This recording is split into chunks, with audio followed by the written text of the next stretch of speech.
So before we start, I know a lot of people have indicated they would like to know more about subawards. That kind of more about subawards is pretty vague. If you have something specific you want to know, can you let us know or put it in the chat?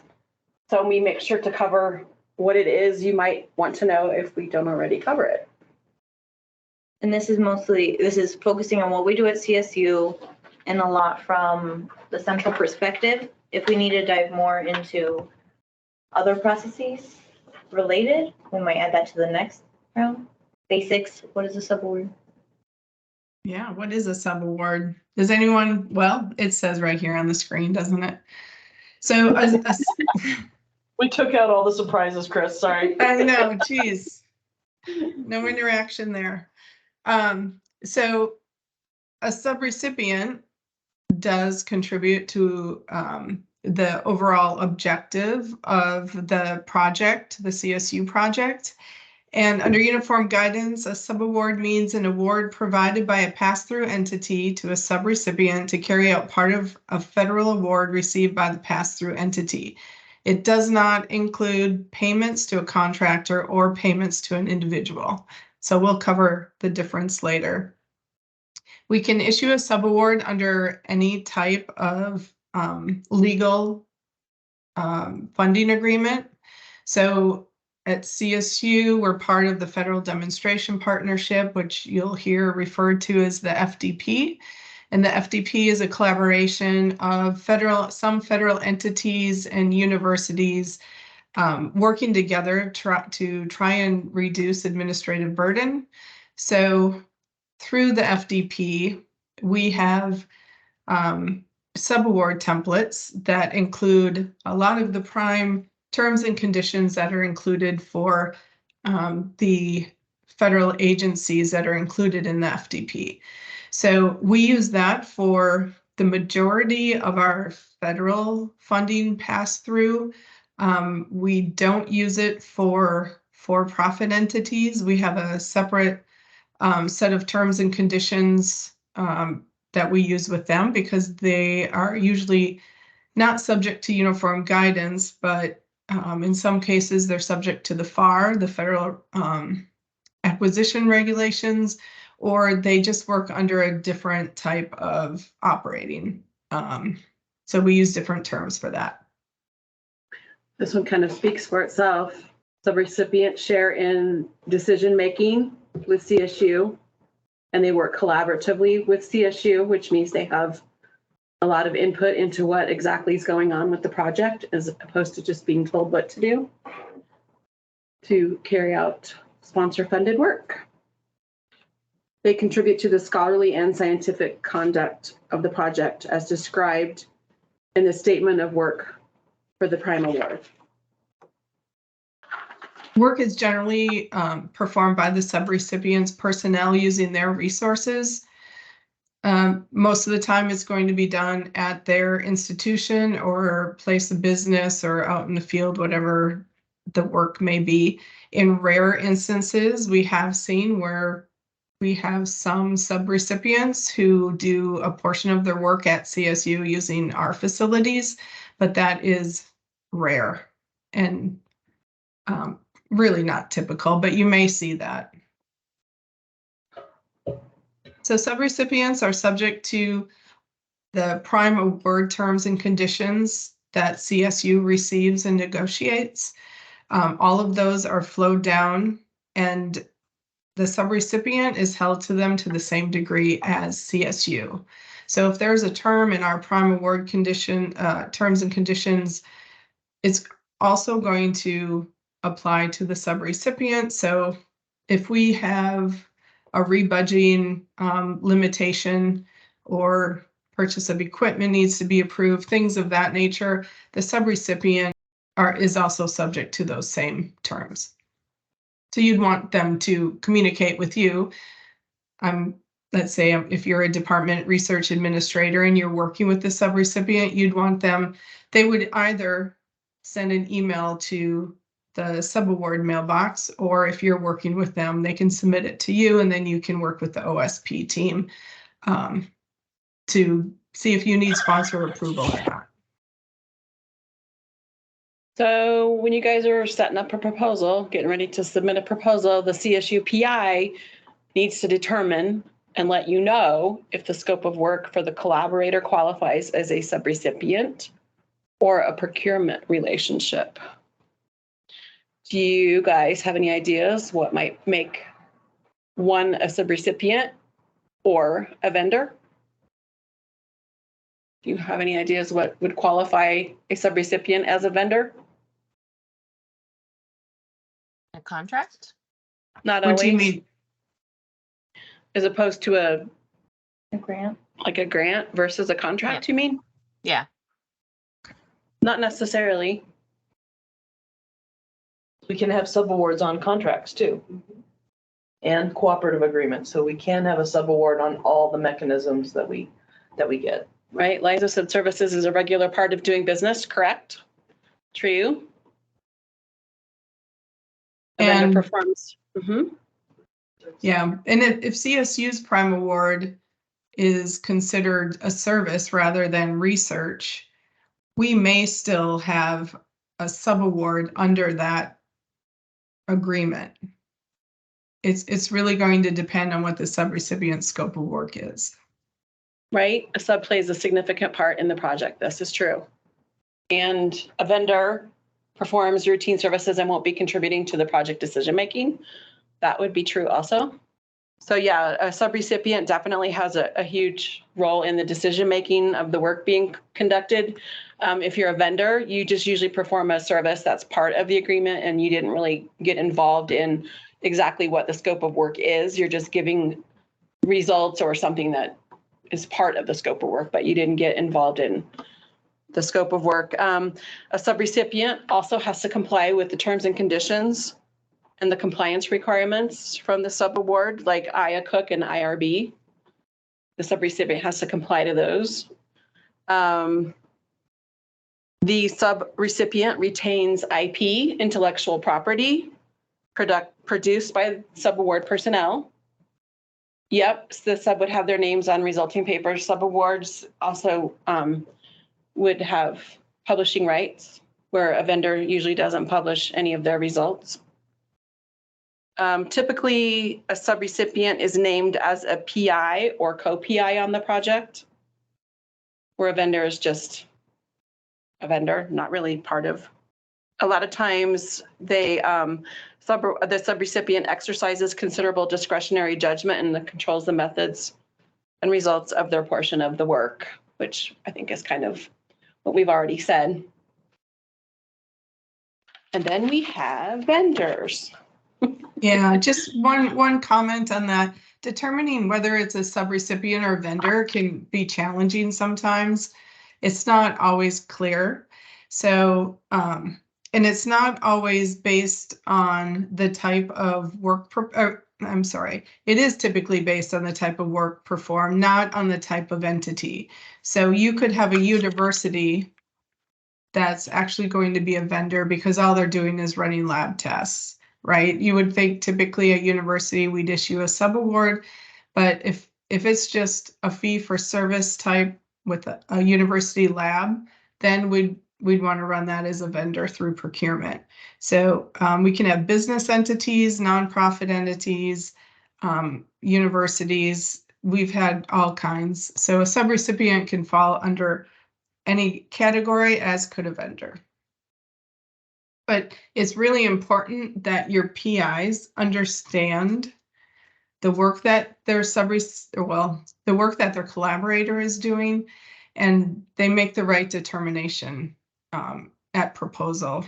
So if you can get them to fill out that sub versus vendor, if you have any questions when you're reading the collaborator's scope of work and you're just not sure, have them fill that out.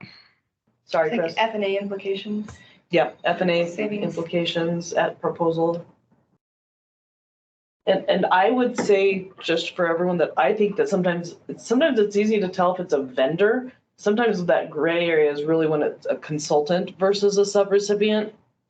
Because that relationship can be a little nebulous, in particular between your PI and the person that they want to be a consultant. So I think that one sometimes tends to be a lot harder to determine. Yeah, sometimes it's really hard to tell. So a vendor usually provides ancillary goods or services that the principal investigator needs to conduct the research. A vendor is not responsible for any research results or outcomes and is not subject to any of the prime award terms. So that's something.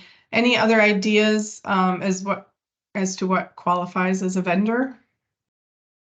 You want to throw those in the chat or shout out? Well, I'll tell you then. So vendors are. I was just gonna say that Team One has been having this discussion really recently. And we've got somebody that wants to be a subawardee, or the PI wants them to be a subawardee, but their business is actually consulting. And the description of services that they're providing are also listed as a menu of services on their website. So I think it would be hard to make the case that that's really a co-PI.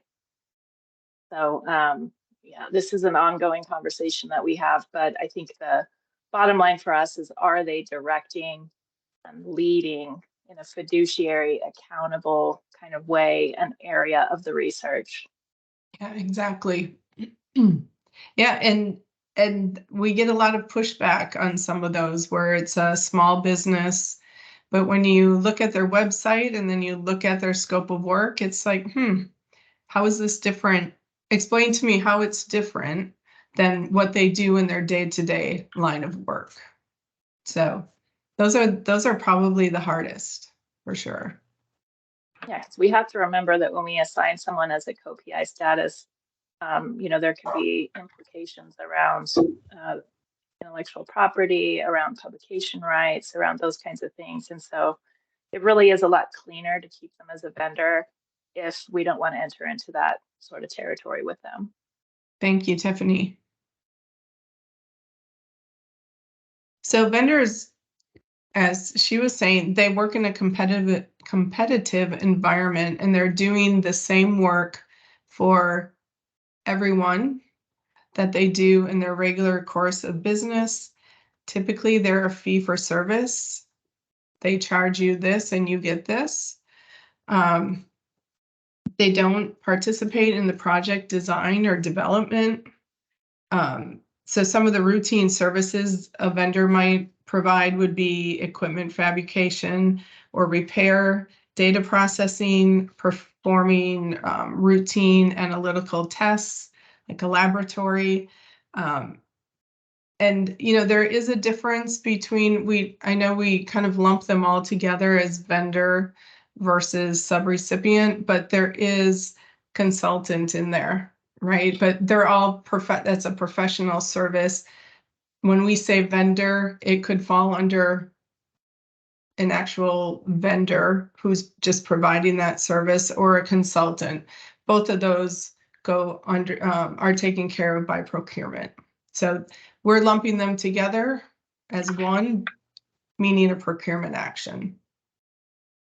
There is no joint authorship or publication by a vendor.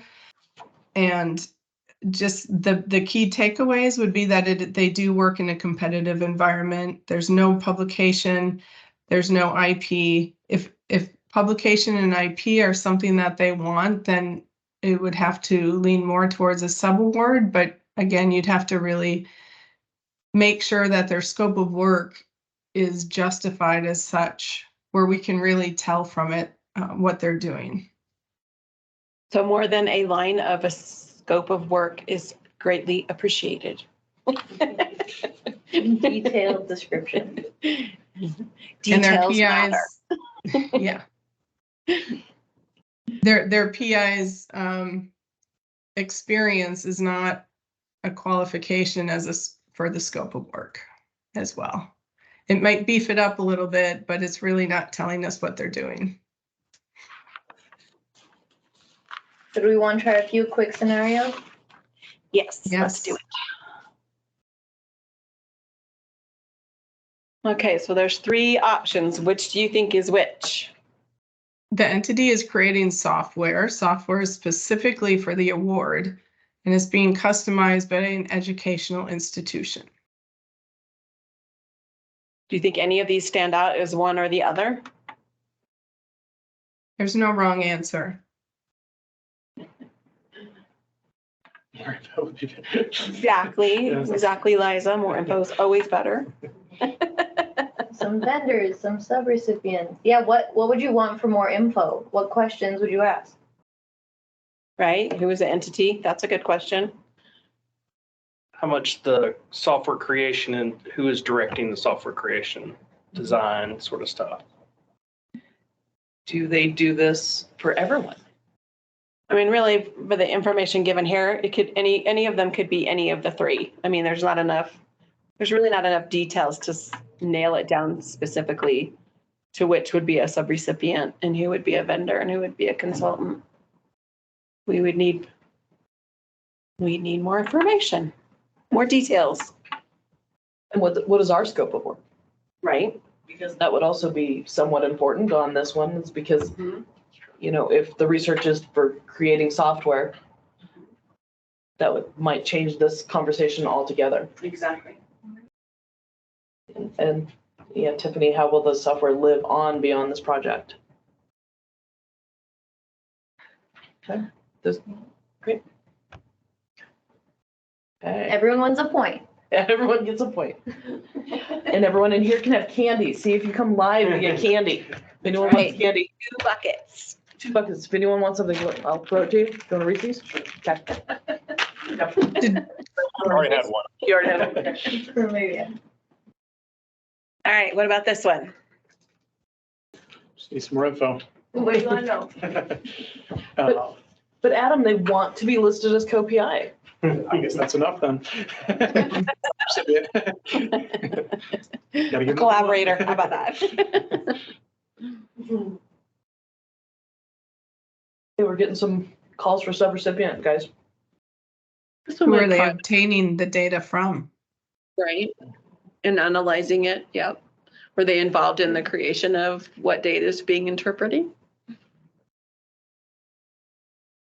So this one, I think, leans more towards subrecipient, Mhm. but I still think that we need more information, right? Right. Just because they're checking the data and giving their expertise doesn't mean that they qualify as a co-PI. And just because they want to be a co-PI doesn't mean you need to list them as one. That's right. Because that might be the service they're providing anyway, is Yeah. just obtaining, analyzing the data for a specific task within the project. All right, is there another one?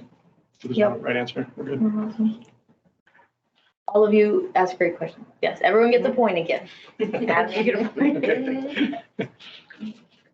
Subrecipient. What do you guys think about this one? That's 3 votes for subs. 4. Yeah, this one definitely has more involvement with the project. Communicating with the PI and assisting in the development of materials. I was saying it could definitely be a consultant too. Yeah, it could be a consultant. Again, depends on the scope of work and all that good stuff.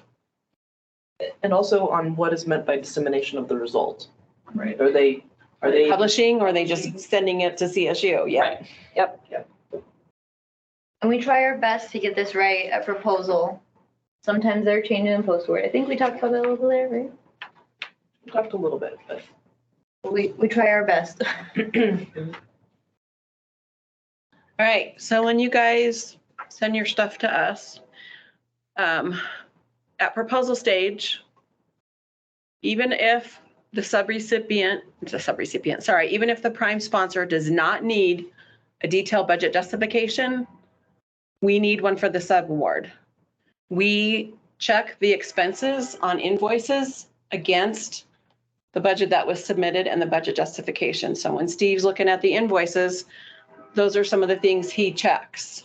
So details, again, are best. We need a scope of work. We need the sub-commitment form or the FDP form. We really like that they're filled out completely, that they include their UEI or EIN number. if they could put on there who, when they get an award, who we need to send it to.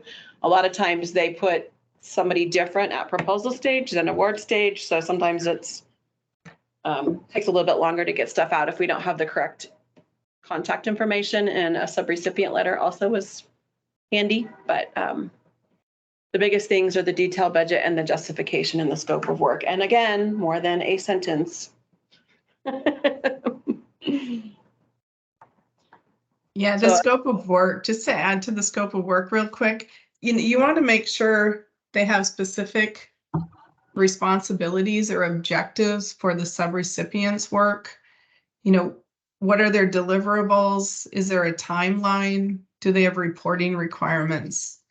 That all really, what you need to keep in mind for a scope of work for a subrecipient is that let's say something goes wrong, right? Our relationship goes sour and the subrecipient, the relationship doesn't necessarily need to go sour, but they're not performing, right? How do we hold them accountable if we don't know exactly what what they were required to do?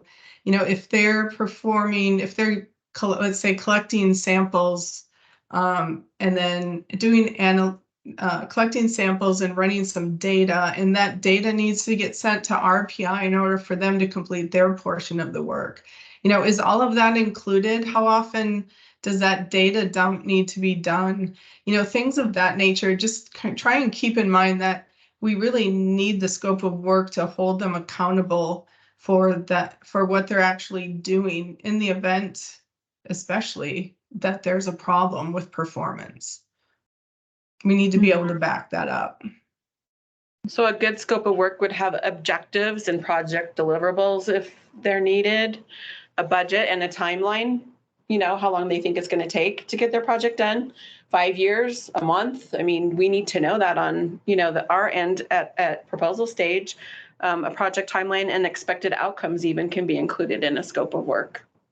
So, I mean, our PI should know what a scope of work is. They write scope of works for their own projects. So we should need the same level of detail for the subrecipient scope of work. And a lot of times I think, I'm not sure how often it happens, but our PI is writing a scope of work or a budget for the subrecipient, and that should not be the case. The subrecipient should be providing the scope of work and the budget justification to us. We should not be telling them what they're doing. They should be submitting that to us at proposal stage. I think one of the things that's really important to remember is that the relationship is between us and the subrecipient. The subrecipient does not necessarily have a relationship with our sponsor. So that's why we need this information up front. So we can determine, one, are they a subrecipient, and what that relationship is going to be. Because when it comes to award, if something happens with this subrecipient, our sponsors make us responsible for that. We have the legal responsibilities. So that's why we need this information at proposal time, and why it's so important to have that detailed budget, the justification, and a scope of work. Because our sponsors aren't actually generally asking for this, but this is us asking for it so that we can do our due diligence. Right, and a lot of times we need it for our reports. Yep. We need to have that information from the subrecipient so we can submit our reports on time and with the detail needed. Right, I liked Tiffany's comment, the sub justification should provide enough detail so CSU and the prime sponsor can review and understand the calculation and numbers in the spreadsheet, should spell out the calculation in narrative form along with the justification or need for the cost. Perfect. Okay, just a few little tidbits on budgeting your subrecipients since this is a basics class. If our award is being calculated at modified total direct costs, we only charge indirect on the first 25,000 of our award, and everything else is exempt from indirect. So when you are determining whether it's a sub versus vendor, you really want to be aware of the IDC implications and get that correct. Because if it makes its way all the way to the subaward team and we push back because we think, that looks more like a vendor relationship than it does a subrecipient relationship, we're going to push that back. And at that point, you're going to have to absorb the IDC for everything that was exempt above 25,000 in that sub budget. And that can cause a real problem. So that's how this all ties together. The sub versus vendor determination is really key at the time of proposal so that then you can budget correctly. You know, if it's a vendor, you get charged IDC on the entire amount. And whether that's under MTDC or under if our award is total direct cost. So if our award is total direct cost, whether it's a subrecipient or a vendor, it's going to get charged the same, right? We're going to charge indirect on the full amount. However, it's still important when we have a TDC, our prime award budget is TDC, because it's our responsibility to make sure that we're making the correct determination on whether it's a sub or a vendor. Does that all make sense? Any questions on that? So we kind of touched on this a little bit before, but on these forms, when like the sub versus vendor determination form, we have that on our website. So if Tiffany has a question first. Yes. Oh, no, I don't mean to interrupt what you're saying. I was just going to comment that we need to be mindful that we can't just designate someone as a sub because we want to not pay as much in indirect costs, which does happen from time to time. We see those and we have those discussions. You have to meet the criteria for being a subrecipient to get that indirect calculation. Here. Anyone who's worked with people with PIs have probably had that conversation. Yes. Yep. So I think all these forms are on our website, right? Yes. The FDP letter template, the proposal subrecipient commitment form, and the sub versus vendor determination form. So like I said, we need the UEI, the EIN, contact, email, and addresses on those forms completed. And we also need to know if there's human or animal subjects on a subaward, because those terms also have to flow down to the subaward. So those questions are important too. And then the COI, the responsible code of research. So especially for NIH, if the answer is no, we may have to flow down our COI to the subrecipients. They may have to, there's a set of questions they will either have to answer, or I think we have one that logs into our system and answers the questions on our COI module or whatever it's called. So that's an important question too, to know if they have the conflict of interest. Yes or no. And if they are working with human or animal subjects, they also need to include their FWA or assurance numbers. We've had one in the past where it made it all the way to us, but their human subjects FWA number or approval, and I can't speak to exactly what that stands for, but it wasn't active. So everything had to be put on hold until they were back in good standing with that. So just make sure everything's filled out, and especially if you're working with animal or human subjects, if you're working under NIH, just make sure they actually are meeting the requirements. And I think we're going to be reworking our forms in the future that might ask for a little bit more information that will be helpful too. So. So before we move on to award, any questions? I want No to chance know of if you pulled this, if you made this up all on your own. This This is AI. language. This is AI generated. Yeah, Oh. totally AI generated in Canva. You write a sentence and it's called sprinkle fairy dust. And we're like, yes, we need fairy dust. Yep. I need lots of fairy dust in my life. Can we buy it by the K? The fairy dust? Yes, that'd be great. Make a fairy dust. The flies would eat it. Or even the winning Powerball numbers would be good enough. Yeah, there you go. I don't think AO is giving us that yet. No, we could use those though.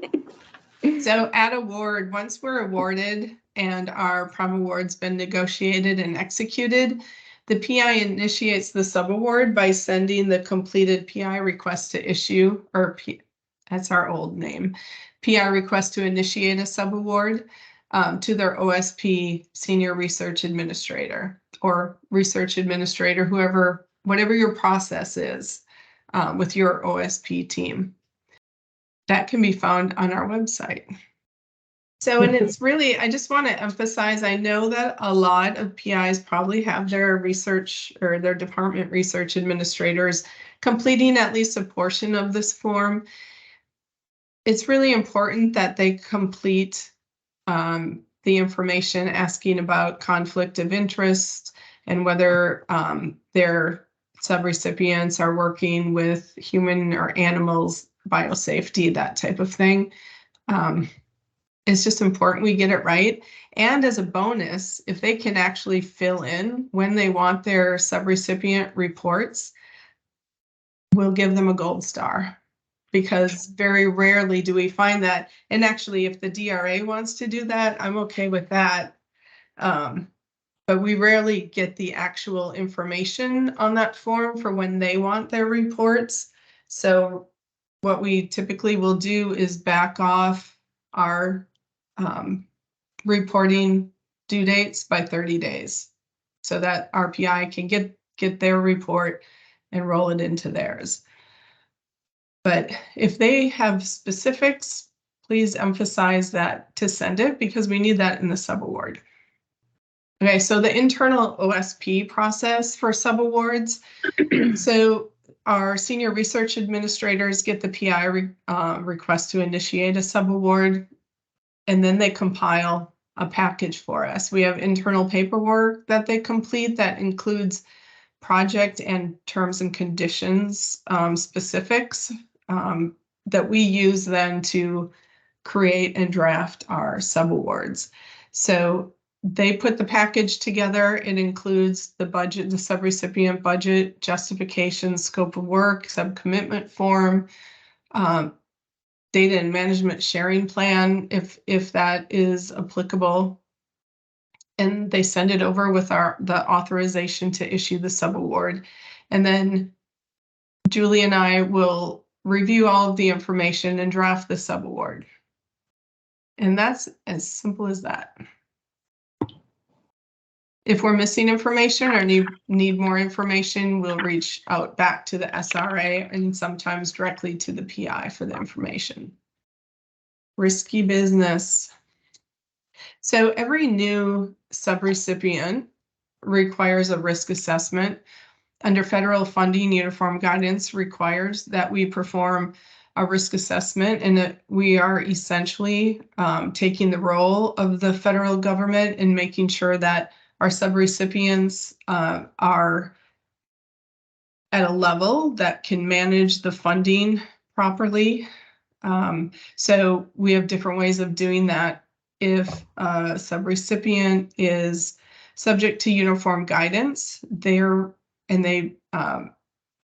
subject to uniform guidance and they receive over $750,000 a year of federal funding, they're required to have a single audit, an annual audit. So we'll review the annual audit. Under federal funding, they have to have a unique entity identifier. So we make sure that they have that. If the specific terms require they have a full SAM registration, which isn't very often anymore, we'll make sure they do that as well. We make sure they have a conflict of interest policy. And about 80% of our subawards go to other universities. So most of them are subject to uniform guidance, and that makes the risk assessment process much easier.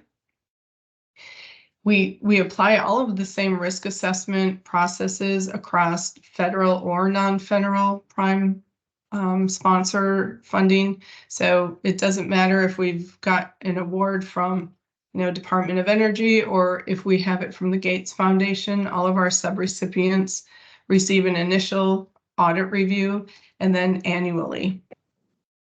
And that protects CSU and helps us to, meet our requirements of uniform guidance. If they are not subject to uniform guidance, then we will ask them for their financial information, profit and loss statement, balance sheet. We ask them to complete an internal control questionnaire and an initial audit certification form, which says yes or no, we are subject to an annual review or an annual audit. If not, these are the documents we're going to include. So they send that information to us, and we have someone in the office who does a financial review and determines the risk. And and a lot of times how quickly we can get out a subaward depends on how quickly they get that back to us. If they ignore us for 2 months, that we just sit on it and wait for them. I mean, we bug them, try to get, ping them and try to get the information, but the quicker they return that to us, the quicker we can get a determination made and get a subaward out. Yeah, and I would say that we have the most trouble with our foreign subrecipients, especially those in developing countries, getting information back from them. I think part of it is the language barrier. But we sometimes have waited, 3 to 6 months, just pinging them time and time again. So that's another reason that the contact information on the subcommitment form is really critical to be accurate as well. But people move and change. So we do our best to get things done and out as quickly as possible, but some of it does really depend on when those subs get back to us. But what qualifies as high risk? They may not have the financial systems in place to manage. Really, they should all be having their subrecipient funding in segregated accounts. They should be able to show, exactly what they're charging against those funds. They're new to sponsored research, so they don't have a lot of history. This is primarily going to be those who are not subject to uniform guidance. We have an influx of startup companies right now who are subrecipients, and most of these, they just don't have any experience, so we need to watch them more closely. They don't have working capital. This is the majority of our developing country foreign subrecipients. They just don't have the money to start the research. And it can be that they have audit findings that are specific to other subawards with us. Uniform guidance says we only have to really take action on findings related to a subaward that came from CSU, but we do look at all of their findings to make sure there's not something that might be a bit of a systemic problem that we really need to keep an eye on. And we require, typically for high-risk subs, we'll require backup financial data to show that what they're invoicing for is actually what they charged. And that can be a report run directly out of their financial system. And in some cases, we'll request specific invoices and receipts for that. So once we have everything we need, we draft and send a draft to the subrecipient to review. Sometimes they ask for clarification or they have questions on what we sent them. So we negotiate those with them. And then once they sign the partially executed copy and send it back to us, then we can fully execute it and they can begin work. They need to remember that any work performed prior to the award being fully executed is at their own risk. So dates matter. They do. We just got a couple invoices from a company for a subaward that hasn't even been issued yet. So they're a little bit ahead of themselves there. And at risk. And at risk, yes. I mean, it would be rare that something would fall through and we wouldn't issue the subaward, but it remains that it is a risky situation to be spending money that you don't even know what the terms of the agreement are. So if you're working with those, especially the small companies who are startups and don't really know what's going on, you can always advise them not to start work. And I usually do that when I send out the letter asking for their financial information and risk documentation. I usually say we're unable to issue the subaward or pay any invoices, until this is received and subaward is fully executed, but I don't think everyone reads all of their email. So they don't understand what they're reading. Yeah. Yeah, And two, I mean, at proposal stage, they need to realize they're not going to get paid up front. They're going to have to invoice us to get reimbursed. Some of those smaller companies or the foreign countries think once they have an agreement, we're just going to send them a check for the full amount. And that's not how it works. So they need to be aware of that at proposal stage too, that they're going to be, they're going to have to get stuff started without funding up front. Did we cover that part? Oh, no. Well, I think it's coming up. I think I'm jumping ahead. Sorry. Yeah. No, you're right. I was like, but it seemed like it should have been prior. All right. So once I execute the subaward, it's fully executed, I'll send out a requisition request. Send out the requisition request to the fiscal officer. It gives the information, the project, the PI. It'll give the object codes that the funding needs to be charged under or created under, and information for creating the vendor if we don't have one already. That routes to the fiscal officer. They do their internal creation of the requisition. It gets routed through approvals and ends up back with Steve Crawford, who's our subrecipient invoice administrator, and then he'll create the purchase order. If you ever need changes to a purchase order, or you're looking for one to be closed because you think the project is over, reach out to him about it because he manages all of those. Procurement doesn't manage our purchase orders for subawards. I think it is confusing, Kris, for people who are new, that they're going into the KFS and they're creating purchase orders. And when we're talking about a subaward, not a vendor or a consultant in there. So just so people know that we have to have it, this is our mechanism for being able to pay subawards as well. But they're still a subaward. They have not been now called a vendor or a consultant or anything like that. It's just the mechanism here is similar because of KFS, because of our processes with our financial system. Yes, I'm sorry. I see what you're saying. Right. Even some recipients have to have a vendor ID in KFS. Yeah. Next slide. Yeah, this doesn't really, I don't really have anything to say about that. Just admire the AI. I really looking at the lovely graphics.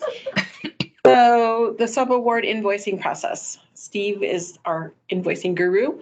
And so correct me if I'm wrong on anything I say, Steve. Subrecipient invoices come to the group. I guess it's a group email box. Is that what it's called? Group. Anyway, so they're reviewed by Steve. Then he routes them to the PI for review with a copy to the fiscal officer. And then the PI should be reviewing that and returning the approval to the subrecipient invoice administrator. And then the invoices are sent to accounts payable for payment. Majority of the subawards are issued as cost reimbursable. So that means they have to invoice for expenses incurred and they do not receive advance payment. If you're working with a subrecipient who says they can't perform the work without advance payment, you need to reach out to us as quickly as possible. And we do have the ability to review and make a determination in certain circumstances that will approve advance payment. But it's not approved by Kris. And I just want to add, I think it's important for our PIs to understand that it's important for them to look at the invoice is it really reasonable? And if there is any issue, so on our approval form, they have to indicate whether or not they're happy with the performance of the sub.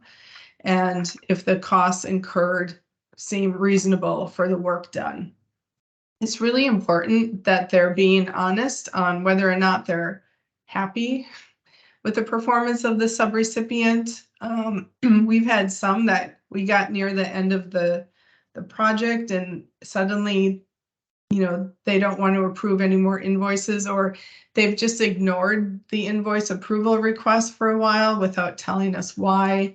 You know, it's better for them to let us know as soon as possible that they're having issues so that we can work with them to work with the subrecipient to, you know, fix whatever the problem is so that then we can get the invoices paid. Just ignoring an invoice that needs to be paid because they're not happy with it, at least if they let us know that they're not happy, we can go back to their the subrecipient invoicing person, whoever sent the invoice, and let them know that this is currently on hold until a performance issue is worked out. So if you can just pass that information along, it really is important. So there's a question, does OSP have a way of tracking and contacting subawardees for having them send invoices regularly? Or is that the responsibility of the PI and the RPM to track? Actually, it's the responsibility of the subrecipient. Those are spelled out in their terms and conditions, how often they're supposed to invoice. So they need to pay attention to that and send invoices. I think in a lot of cases where we may not get them for a while, I think Steve has reached out and asked for invoices if it's way past when it's due, because again, those are in the terms and conditions and they're supposed to be invoicing at a specific interval that's spelled out in the terms and conditions of the subaward. What is that? At least quarterly and not more than Not more than monthly. Yeah. Not more than monthly, but at least quarterly. At least quarterly. So Unfortunately, we don't have a process for knowing or getting a trigger that we haven't received an invoice. And we have 400 active subawards right now. So it's really, Steve does the best that he can when he comes across those and has time to, or has time to look to see that we haven't received an invoice in a while, but we don't have any kind of trigger to let us know. And there's simply no way for us to go through each subaward every month or every quarter. So yeah, sometimes it comes to our attention if we're sending out an amendment and I send out an amendment, like we haven't even received an invoice yet, but we're sending out an amendment to extend it for another year of time.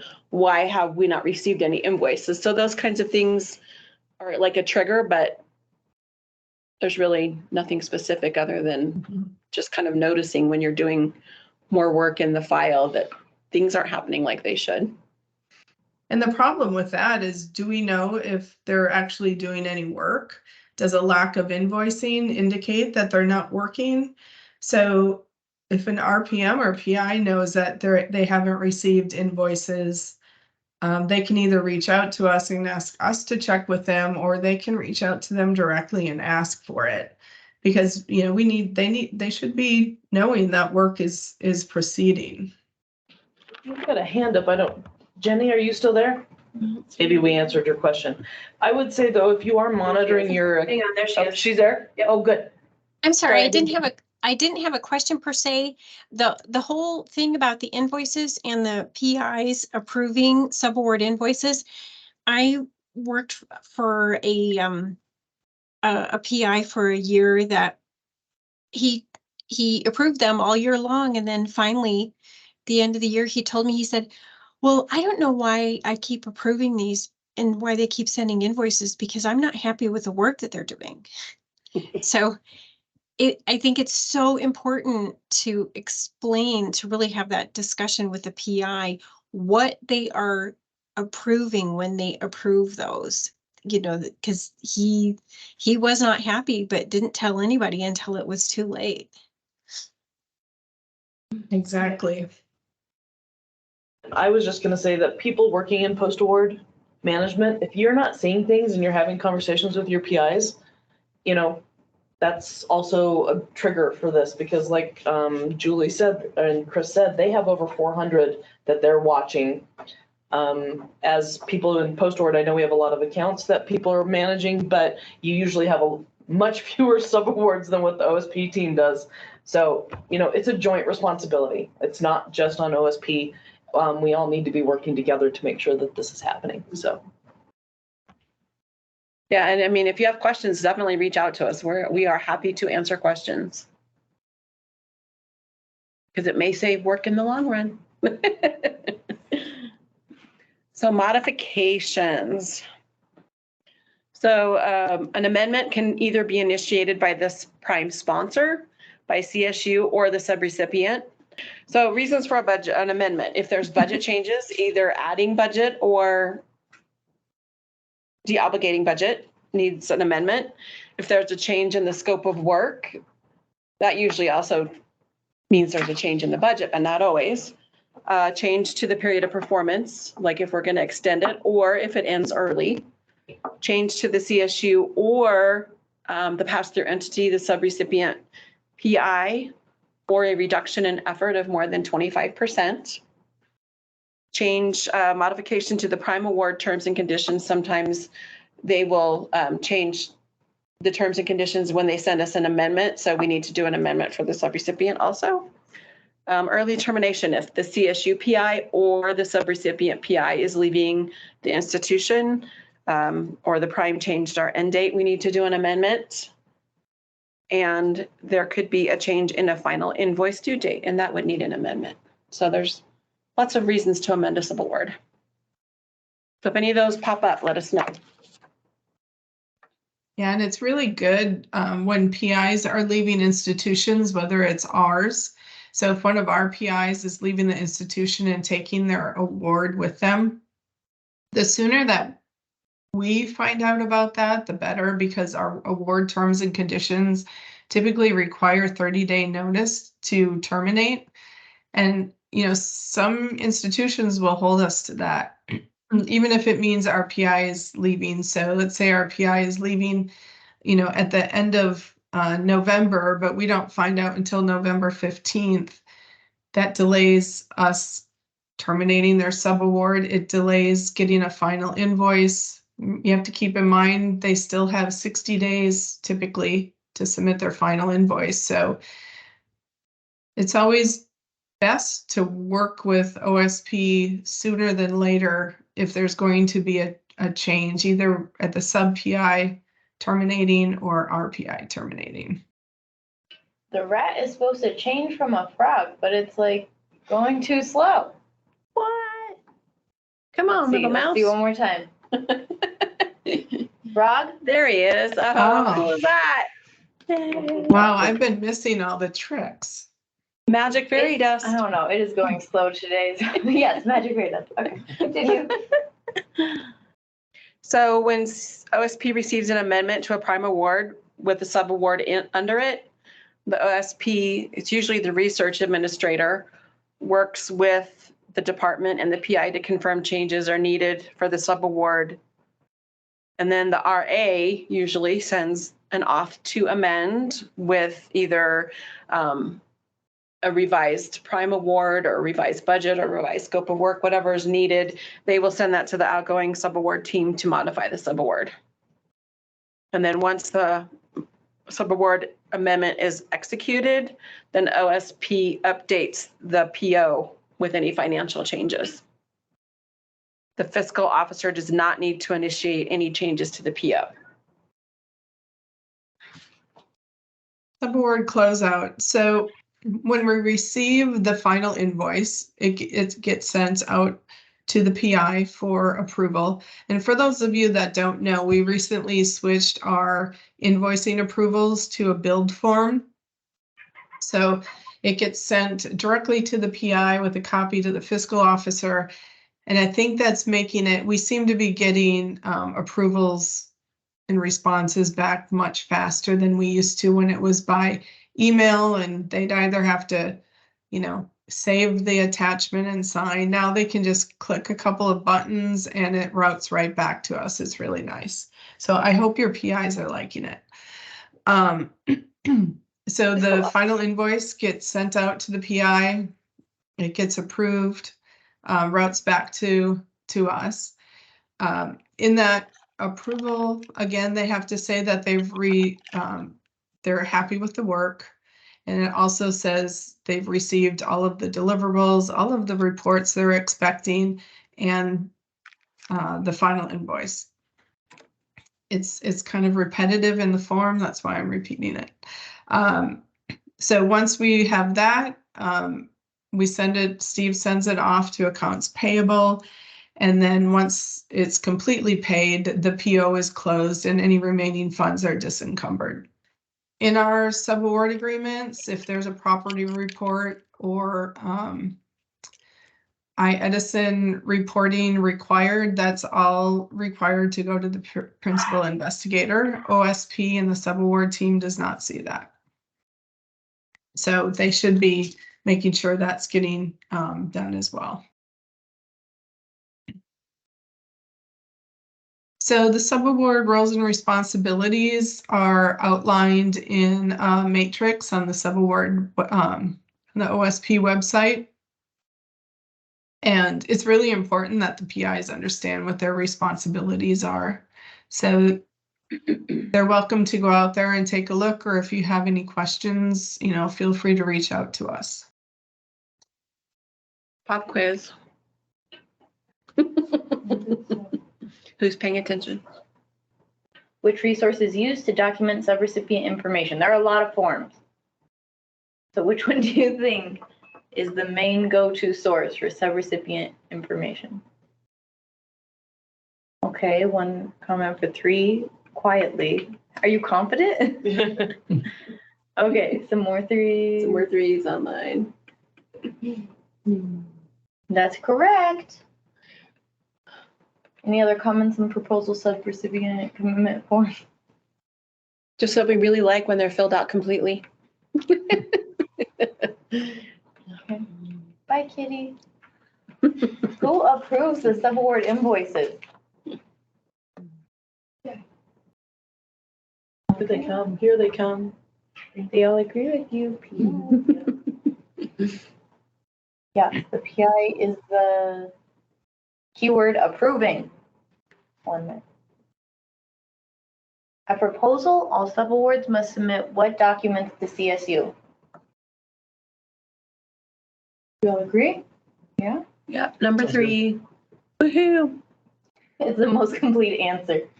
Pretty sure number 2 makes the subaward team's head spin, as it does our research administrators when they're trying to put in proposals as well. So. You guys have any questions that we didn't cover or didn't make clear? Yeah, anything. Or comments? That looks a little too realistic. A lovely building. This is where you could have joined us today. That's right. Yes, you could have joined us in our spooky building. That's swarming with flies. It's ambiance today, y'all. The flies have gone crazy. They know it's going to get cold and they're trying to find their way inside. It's disgusting. It is, it is. That always grossed me out. Oh, so we have one question. Liza is interested in how the real proposed max to 50K per subaward for FNA. And how real the proposed max went. Oh, how real. So these are, I think, Liza, are you talking about the proposed changes to uniform guidance? Yes. Yeah. I haven't heard of that yet. Yeah, so far it's just proposed, nothing, we don't know what's gonna be happening with that. And I suppose we'll have to find out. Who's that proposed by? Yeah, it's one of the part of the changes. So uniform guidance is actually reviewed every 5 years and changes are made.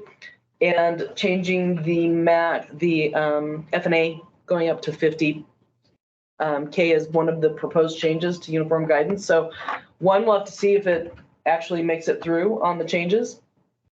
And 2, we will then also have to figure out when this goes into effect. I mean, is this going to be a retroactive thing, or is it going to only be for things? Yeah, I know. I would hope so too, Julie. Or needs a lot of magic for this. Yeah, I would assume that it would be for anything forward, proposed from the date that they say, but we'll have to see what happens with that. But yes, that is one of the proposed changes. And that's gonna make a big difference on our budgets, right? But it's also, I think it's a long time. We have not had a change in that for a very long time, as far as the 25K being the max that we were able to collect indirect costs on.